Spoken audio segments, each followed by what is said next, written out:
Hello there. Hello everyone. It's Anirudh here. It's been a long time, yes. We had a lot of podcasts planned, but what happened is in January everybody got sick, and February a lot of other people also got sick. But now things are much better over here. Work from home is about to end, but we still have a podcast now. Today we have something very different. As you can see, Chirag sir is not there with us. We have a very special guest. This is as you can see, Spandan Shah. He's a chartered accountant and is an ESG consultant and a value chain management expert. He has over 10 years of experience in international areas, and he has worked with EY and KPMG in the UK, India, and Ireland. He's also an MBA from Imperial College London, and his area of expertise is strategy, climate change, and sustainability. Spandan is the founder of Greenalytics, a UK-based technology startup aimed at supporting organizations to manage their ESG reporting requirements. He advises companies on ESG strategy, circular economy, ESG reporting, and sustainable business transformations.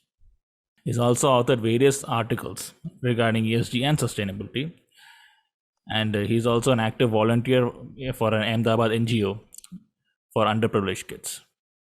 He's also a trustee at AIESEC UK, a UK-based charity organization. So, Spandan, glad to have you today. Good morning, Anirudh. Thank you. It's a pleasure to be here, and I look forward to our conversation. Yeah. So, let's get to the basics. What is this ESG? It's a great question, Anirudh. Thank you. So everyone's talking about this three-letter acronym, right? ESG. It's been the talk of the town, gathering all newspaper headlines and so on and so forth. Right? I mean, to break it down, it stands for three words: environmental, social, and governance. Until the traditional view of the business has been always on the focus on the profits and on the shareholders. We've kind of the other stakeholders of the business have been given less of an importance. Traditionally, everyone's talking about their next quarterly growth and profit forecasts and how much dividends our company is going to give to the shareholders and so on. The last few years, there has been quite a few changes around us. There's rising inequality across the world, including in India. There is some bigger challenges that we face around climate change, around declining biodiversity, and a lot of other factors associated with climate change, and that has prompted a lot of renewed focus. It's not a new theme as such. Everyone's been talking about corporate social responsibility in some form or the other, and that journey has evolved over time. And this is something similar in that a lot of those global societal and environmental challenges have led to a renewed focus on the wider impact of a business on the environment, on the society, on the communities, and the areas in which it operates. And therefore, this three-letter acronym has come up called ESG, which essentially means understanding the wider implications of a business on the environment in which it operates, within the societies and the communities that it has its presence, and how it talks about the entire governance agenda as well, around transparency, accountability, ethics, and so on and so forth. So it's an accumulation of a journey that we've experienced over the past couple of decades, starting from the traditional focus on profits and just shareholders, to a wider kind of consideration of the business on how it operates and the holistic implications that it might have on the wider society at large. Wow. So ESG basically it's on an Indian context. It's basically our corporate social responsibility in a way. It's an extension of corporate social responsibility, Yeah. because corporate social responsibility is more about kind of, okay, you've made some profits, and how are you going to use those profits, maybe for social purposes, right? Or something on those lines. This goes beyond that, and it talks about kind of understanding its impact on environment and societies and communities, irrespective of you making those profits or not, right? So CSR is a means to an end. ESG is more of a journey, is more of a change in how you would traditionally were viewing businesses, how you were traditionally operating your businesses as well. And it's not just from an Indian context. It's more of a global it's more of a global kind of proposition as well, in that what stands for India also stands valid in some form for the rest of the world, and vice versa. What might be relevant for the UK or the US in some form will still have to be considered and embedded from an Indian perspective as well. So it's much more beyond the CSR terminology as we know it, because the Corporate Act prescribes you engaging in CSR activities, provided you've got profits and there's 2%, and there's no kind of what is the impact of those profits or those initiatives that you implement as part of CSR. A lot of organizations just give away the required amount to the national fund, and there's no follow on as such as to where it's used and what's the impact. Versus ESG is much more beyond that. In case even if you don't make profits, you still need to consider the environmental aspect of your business operations. How would you impact the societies and communities around you, irrespective of you making a profit or a loss? And that's actually a different paradigm shift, because It mostly is, yes, it is a big mindset shift as well, in that historically companies, there's always been a linear kind of make, use and throw model that we've used over the past however many years, but things are due to these challenges which I mentioned around climate change, that impacts supply of various raw materials, that impacts the temperatures in the cities that we live, the impacts kind of quite a lot of our day-to-day lives, and therefore that has required businesses to change how they have operated traditionally to meet the what lies ahead from a business as well as a societal context in general. yeah.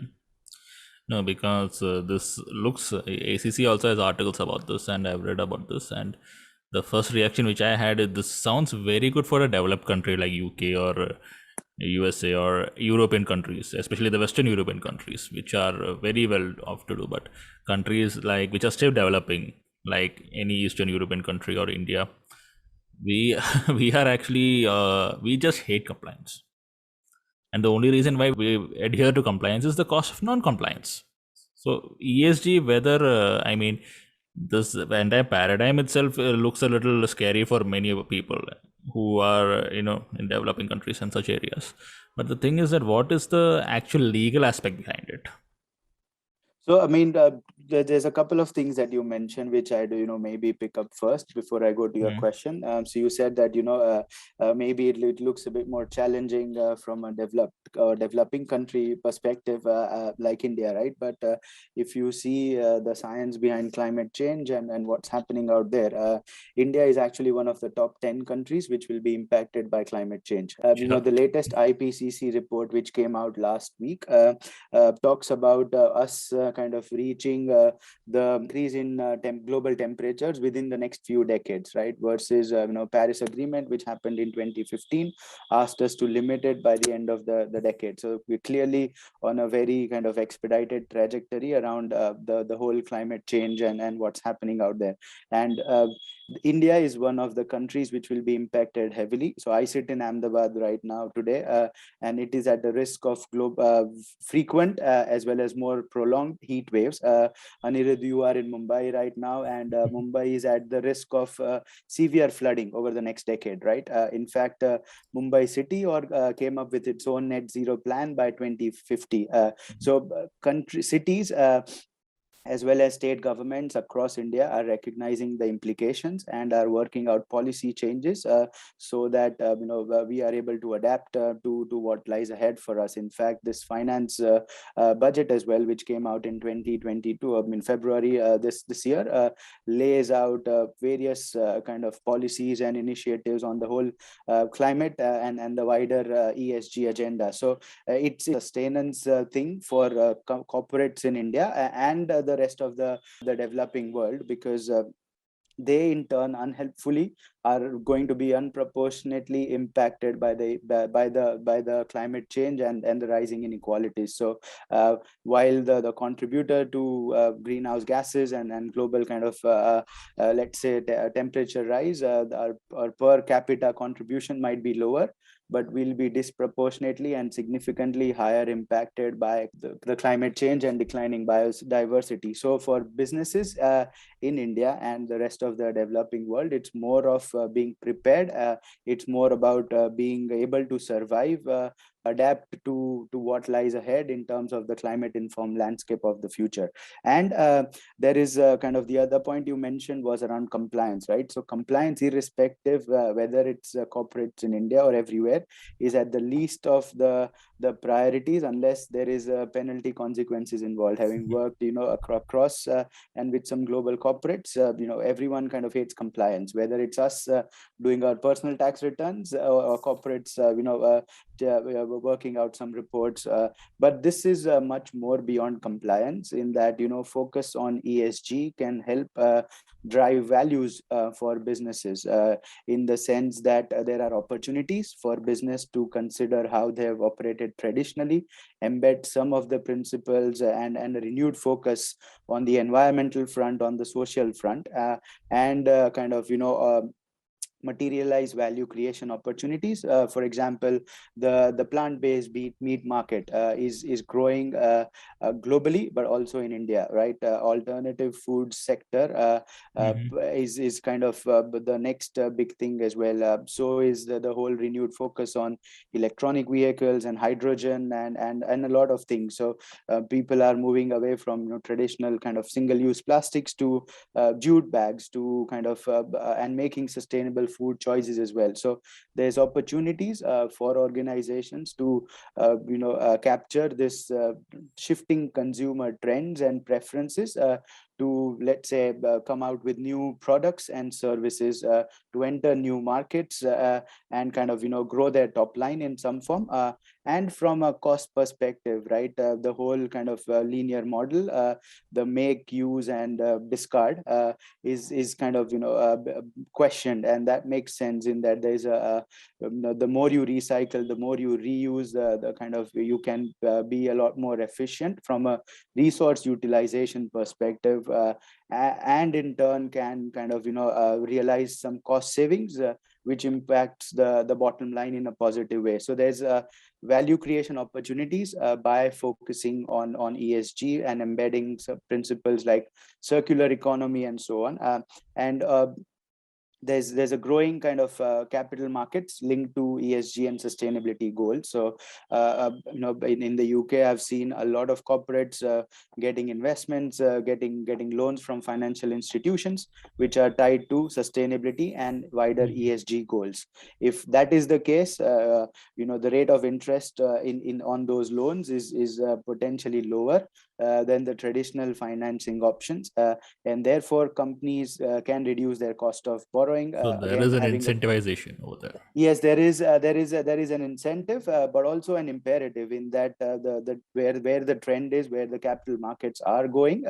It's more and more any sort of funding, any sort of kind of investments will slowly and gradually be tied to sustainable goals, or wider ESG goals, and therefore companies will have to, if not right now, if not under the current mandate, anywhere in the world, will have to start considering it, because otherwise they'll kind of lose access to capital, or will not be able to survive the competition, or the business landscape of the future. So this increased focus on ESG, it's basically more towards incentivization.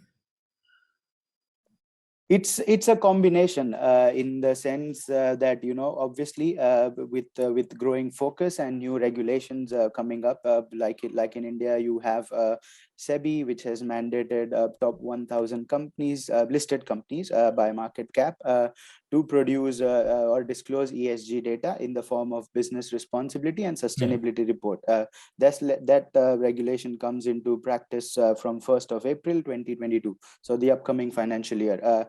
On the other end, there is a kind of another regulation which is proposed by SEBI. So to my earlier point around increased kind of capital markets linked to the ESG and the sustainability side of things, the top 10 mutual funds in India have seen their assets under management grow from about, I don't know, 3,000 CR to almost 20,000 CR. So almost 5 to 6 fold increase in just ESG focused assets under management of the top 10 mutual funds in India.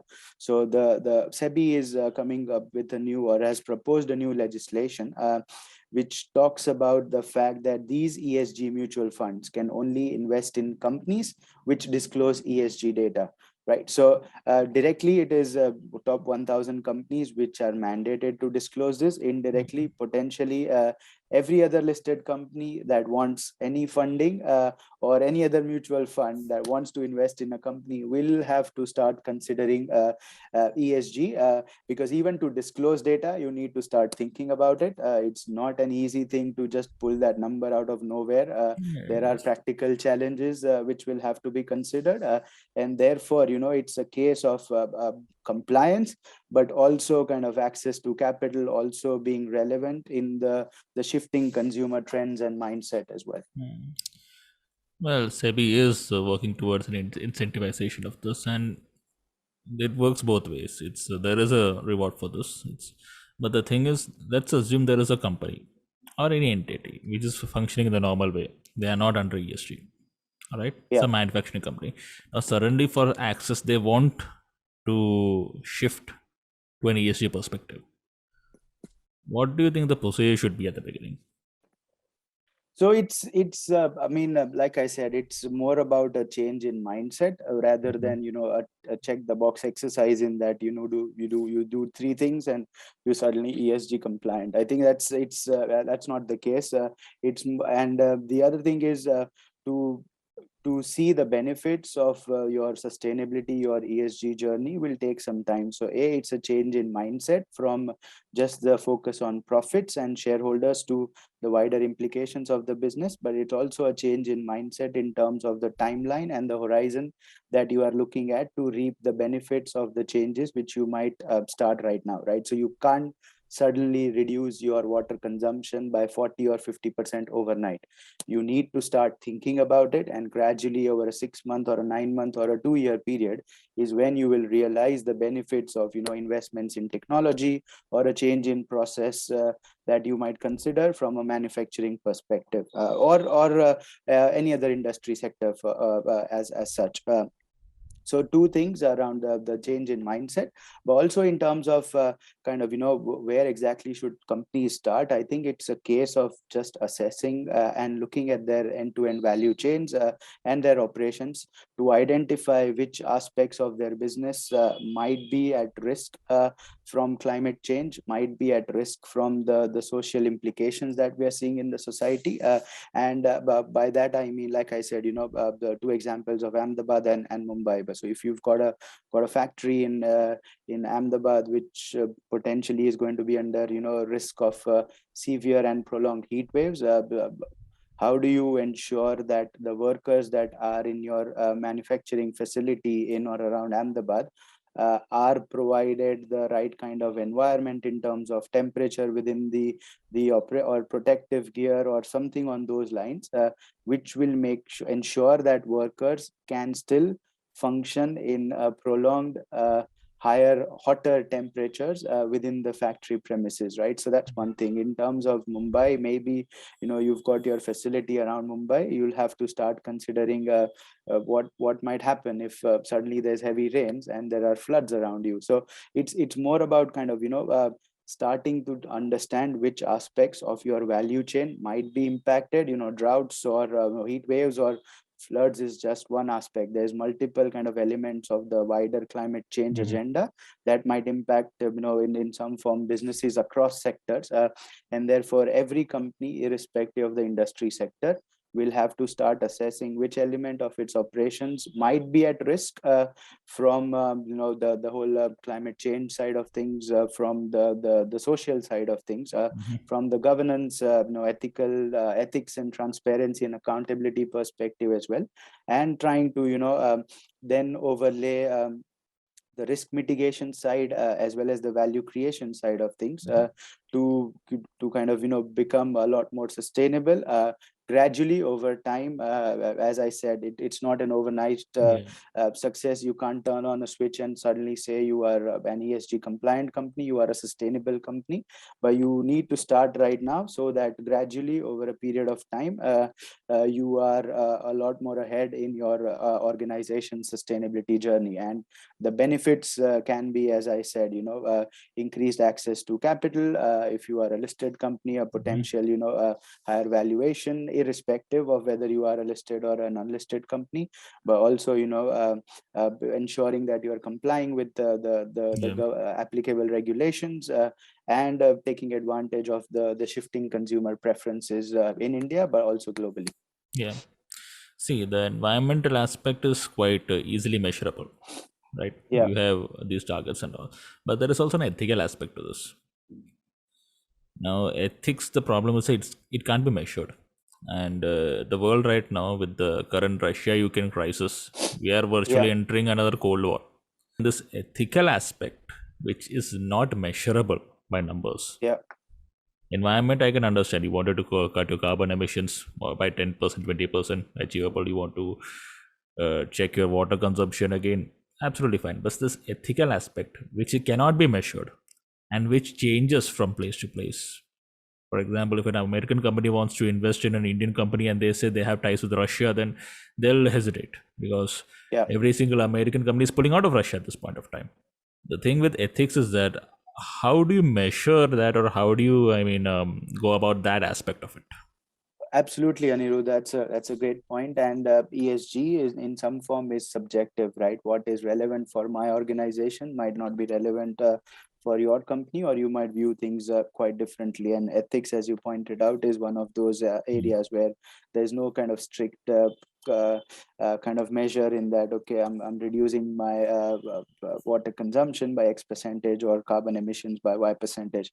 But it's more about kind of the overall kind of organization culture and how kind of things trickle down from top to the bottom, because you've seen instances of kind of a lot of employees in big tech organizations resigning because some of the policies or initiatives that they were working with kind of didn't make sense, right? So in terms of the ethics, it can be kind of as simple as ensuring that you are not kind of engaging in greenwashing techniques, right? In that you commit to a certain goal and you kind of let's say put out the results in a much more fancier way out there. So that can be one of the instances, and that's applicable for companies globally, not just in India. But it's more about kind of ensuring that you are doing your best to even meet those environmental targets that you might have setting realistic but a bit slightly ambitious targets as well, and kind of making genuine efforts to change the organization from that ESG and a wider sustainability mindset. Yeah, it's kind of then treating it as a business opportunity, is treating it as much beyond the simple, okay, I'm being mandated by SEBI or I'm being mandated by my investor to fill up this form. I think it's looking at it much from a slightly wider, from a more strategic perspective than treating it as a tick the box exercise, more from a compliance lens, right? And there's a couple of things from the ethical side as well that you can consider. It's potentially around looking at your customer complaints. It's looking at your any complaints that you might receive from employees, and then ensuring that you are kind of trying to improve the organization from a policy perspective, from a framework perspective, and kind of ensuring that even for those stakeholders that you might not directly kind of be associated with or speak with, for example, the wider communities, right? What are you doing about them, or are you just doing your fair share of bit to improve things, not just from a profit perspective, not just to meet your own goals, but for the communities at large, for the society at large, and kind of just ensuring that you do your fair share of activities to achieve the impact, a positive impact on everyone at large. But there are aspects around number of complaints. Are you giving your fair share, or are you treating your employees fairly? Are you taking a stance on some global issues and working towards improving those issues, irrespective of some of the other companies viewing it from a different or an opposite perspective. So it is subjective, but it's more about kind of acknowledging some of the challenges, acknowledging some of the problems that the business might face, and then slowly and gradually trying to improve on those bits, one thing at a time, over the long run. So we have gone for measurable and immeasurable stuff. So the question now comes is that how can an external consultant like yourself help in this ESG issue? Because the more you look at it, this thing is extremely subjective. Yeah. And you can't even, I mean, as of now, without any form of, unfortunately, without any form of legal strain on people, it's very hard to even start. And I see a whole calculation over here, whether the cost of voluntary compliance is worth getting the capital, or whether a higher capital it's better and to avoid the compliance. So that balancing act is what I'm seeing over here. Yeah, so I think it is like I said, it's more about kind of it's not either this or that, in the sense that even if you don't prepare a compliance report, if you are in Mumbai, the risk of flood still stands, right? Yeah. Or if you are in Ahmedabad, the temperatures are still 43 degrees right now as we speak today. I'll tell you the issue with that, and that's a very fascinating issue, because climate change, you can see this on the Americans a lot. See, Europeans are very sensitive towards climate change. You can see that's why the Paris Accord is over there. But if you see Americans, they have a very fascinating thing which they say: climate change is real, but how much is man-made is debatable. It's true. That So the thing area, is, yeah, it creates a gray area over there. That's the reason. And there are countries which are extreme deniers of climate change, especially the previous administration. I think Donald Trump pulled out of the Paris Agreement on that basis. True. Yeah, so I think it's up for, I mean, both you and I aren't scientists, so we can only comment on it from, let's say as accountants in some form, or as business people in Let's some stick to that. in some form. But yeah, I mean, the thing is, the impacts will be faced by organizations, whether they are compliant or not. This is more about kind of, like I said, changing the mindset and ensuring that you are well prepared for what lies ahead, right? Whether man-made, whether artificial, whether it's science or not, we just don't know. But leaving that aside, outside of the equation, we need to be cognizant of the fact that it's going to be 44 degrees in Ahmedabad end of March, It's and 44. it's only going to get worse. It is 43 right now as we speak, right today, right? So it's a fact, and it will in some form impact organizations across industry sectors, and therefore it goes beyond just a kind of a thing of whether I want to be compliant or not. It's like I said, it's more about kind of ensuring that your business is sustainable for the coming generations, right? And therefore, I mean, the what external consultants can do, it's like I said, assess your value chain, assess your activities and operations to identify opportunities identify opportunities for you to materialize, but also kind of potential risks that your organization might face, either from a financial or an operational perspective.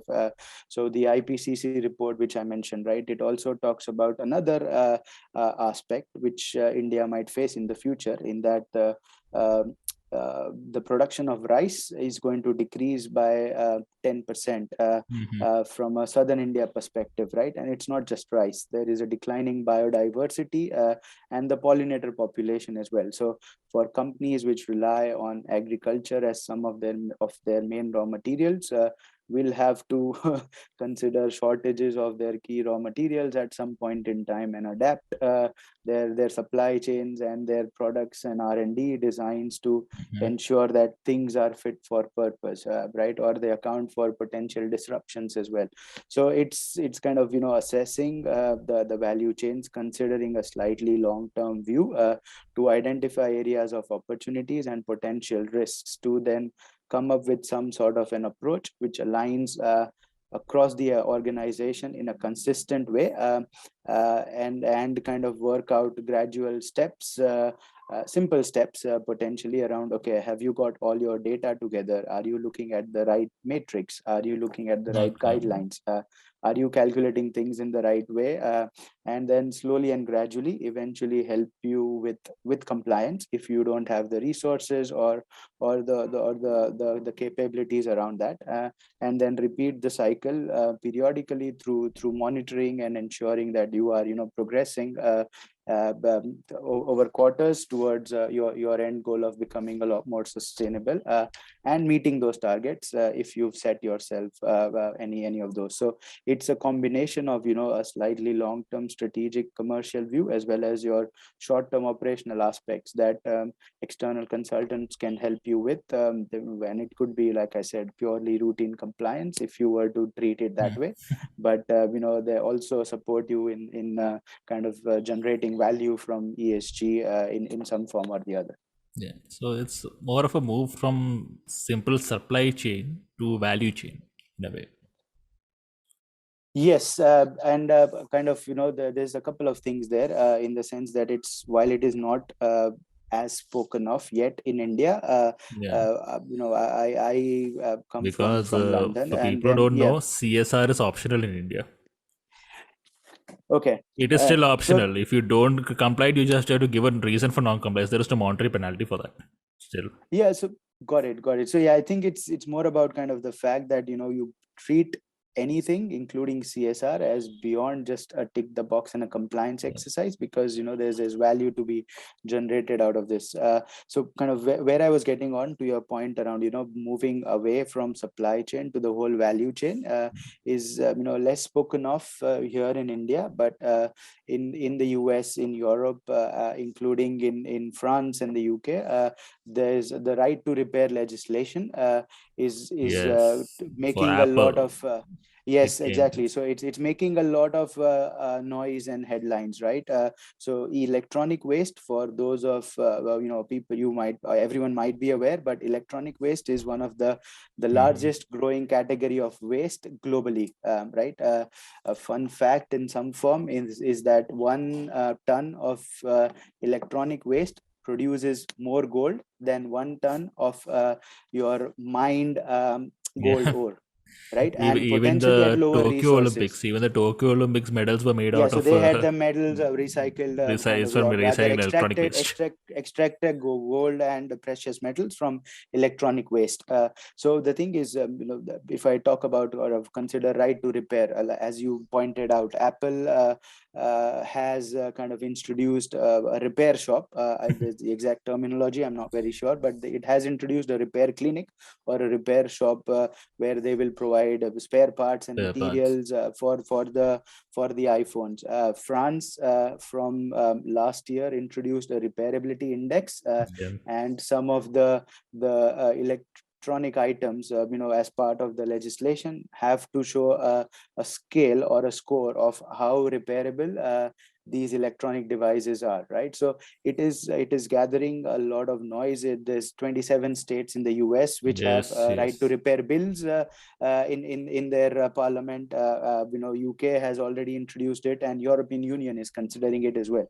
So if I kind of extract that, or that trend in some form might reach India, and what that means is you will have to change at a fundamental level the designs of all of your products, right? So It does. See, it India. takes you to the earlier stages of design and R&D and prototype to then your actual physical supply chains, where you might have to provide for extra raw materials or spare parts for a number of years after you've sold the product.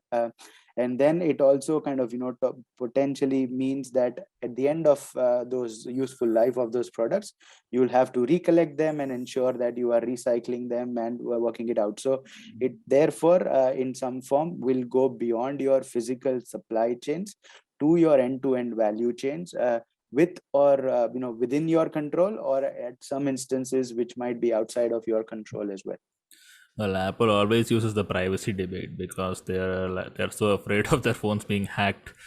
But the right to repair really changes a very big paradigm, because people need those parts and people need it in a very, and the ecological aspect of it was what really changed the debate. Yeah, true. And those things can still go in parallel, in that you can still provide they the are right going kind of parallelly. privacy and data protection. They're doing and you that. can still ensure that, you don't need to buy a new iPhone, and there will be a spare part or a battery available for you to replace if you break it down. So Apple is infamous for that.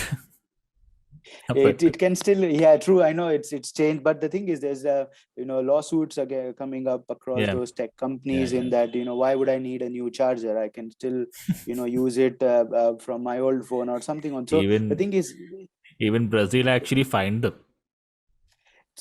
I think that because they were trend is not only selling a charger with it, and they're like, what is the purpose of so much ecological waste? Every time they launch a new phone, there's a new charger, and sometimes they don't sell it also. Brazil fined them over a case. So and those kind of financial and reputational challenges are becoming a lot more common outside of the tech industry as well.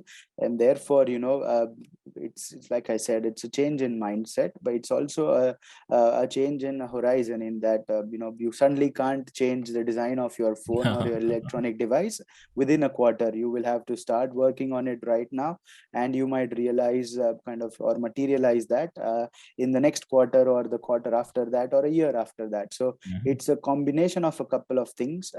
But the thing is, even for Apple, or you look at the smart or the car industry, right? The chip shortages are impacting every other. It's we having a have a domino crisis impact. right now. We have that Exactly, it's semiconductor having crisis right now. and the one of the points of this whole semiconductor crisis in Taiwan was a series of droughts as well. Yes. COVID disrupted supply chains, but before that there was a severe drought, which led to shortage in availability of water, which is you required to make those semiconductors.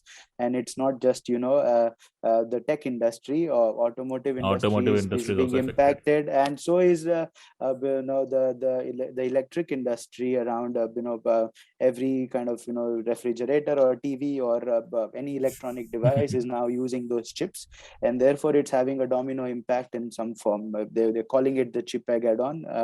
But the thing is, so it's there's a combination of things that you have to consider. I'm not saying that these things will be repeated, but some other impacts or some other events might impact or have a similar impact, a disruption or otherwise. Currently, Sri Lanka is going through a very disastrous supply chain issue.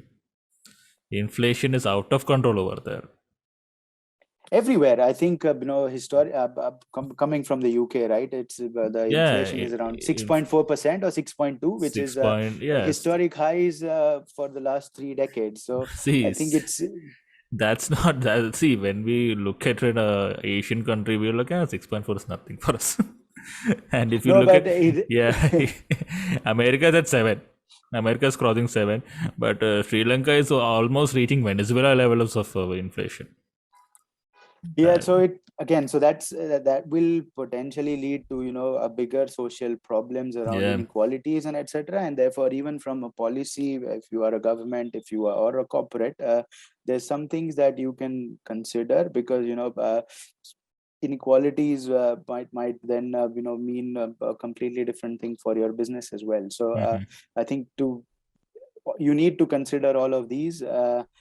Start thinking about these right now, because the solutions to some of these issues are not short term, are not an overnight kind of turn on or off the tap or a switch. It requires a long term perspective, and it requires kind of planning and kind of ongoing kind of monitoring efforts to make sure that you are progressing in the right direction.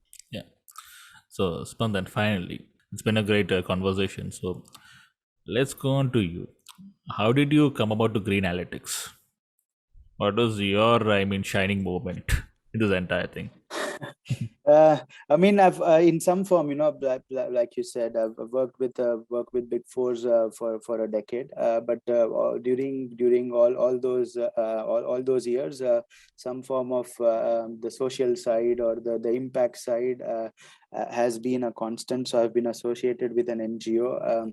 In Ahmedabad since 2012, almost a decade. When I was in Ahmedabad, I used to go teach those kids a few subjects. Mhm. Now that I'm outside of India, I am more involved in trying to raise funds to support their education. At KPMG in UK, I was part of the internal kind of Green Champions initiative, helping the UK firm achieve its sustainability targets.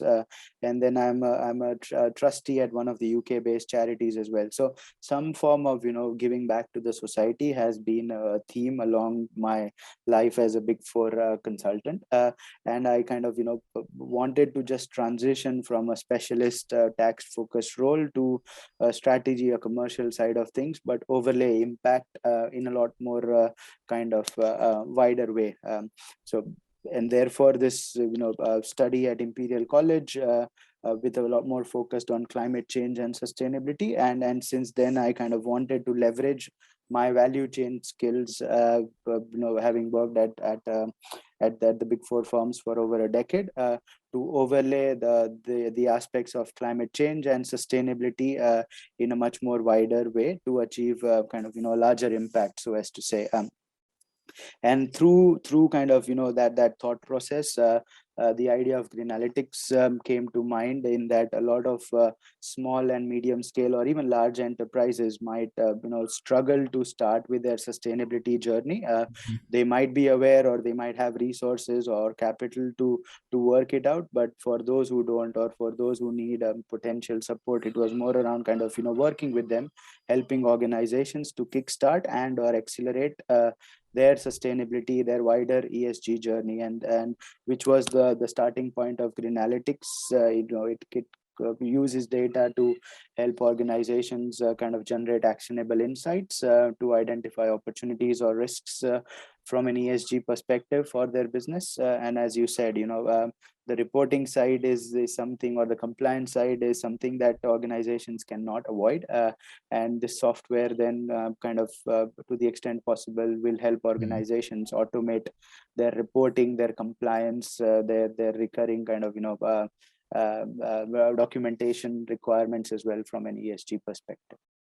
Yeah. So yeah, it's been kind of I'm relatively new to this journey, about 7 odd months, but ESG, as we all know, is becoming a lot more wide mainstream. And there's a few companies that I'm already working with across different industry sectors, and I'm keeping busy. So so far it's been good. I mean, and I kind of, it was an opportunity for me to just do something different. Having spent kind of a decade within a Big Four environment, I thought I was an opportunity to take the plunge into the entrepreneurship side of things, and just work out a way to have a slightly kind of wider impact alongside helping organizations which might have not have the resources to start thinking about sustainability. Yeah. So will we see you on Shark Tank? I'm not sure, but I mean, the thing is, There's an Indian yeah, version also now. there is an Indian version, yes, and there's Shark Tank makes things look makes the entrepreneurship glamorous. Yeah. I can tell you that UK's there's Dragon's Den. it is, yes. But those programs kind of glamorize entrepreneurship. Yeah. What it doesn't show you is that there's some stressful times as well behind the scenes. There's quite a lot of challenges that you have to face in reaching at a stage where you are even eligible to start thinking about Shark Tank or not. But I mean, yeah, so far it's been a great journey. Like I said, relatively new, but there's conversations happening with companies in India across different industry sectors, companies outside of India across different industry sectors, and just getting started. So we'll see what lies ahead for me, Shark Sure. Tank or not. This was more about kind of moving into an area to make a wide or help organizations make an impact. So yeah, I think that's the purpose of me venturing into something of my own and starting Greenalytics. The valuations or Shark Tank or any other show, it's potentially is just going to be a byproduct from. Yeah. So it was a great conversation, and I think we'll have to end over here. So in our closing comments, I'd like to say that the future is macro. We cannot just look at short termism. We have to look at the greater picture. And every single city is going through its own climate crisis. ESG is the need of the hour, because only if we start now can we tackle the greater issues. And from next year, India will see a part of it, but in the coming years, I do personally feel that it's going to be a much greater area, and not just limited to listed companies. It will be pass over to many more sectors and many much wider range. The future, I mean, we need to protect it environmentally, socially, and ethically. And ESG is the starting point. Spandan, thank you for coming. It was a wonderful time, and it was great to talk to you. And thank you for enlightening us about this new concept. Thank you, Anirudh. Appreciate the opportunity to be here, and look forward to a lot more discussions in the future. Yeah. Thank you again for this opportunity. Yeah. And thank you everyone for listening in. Thank you. All right, guys. Goodbye.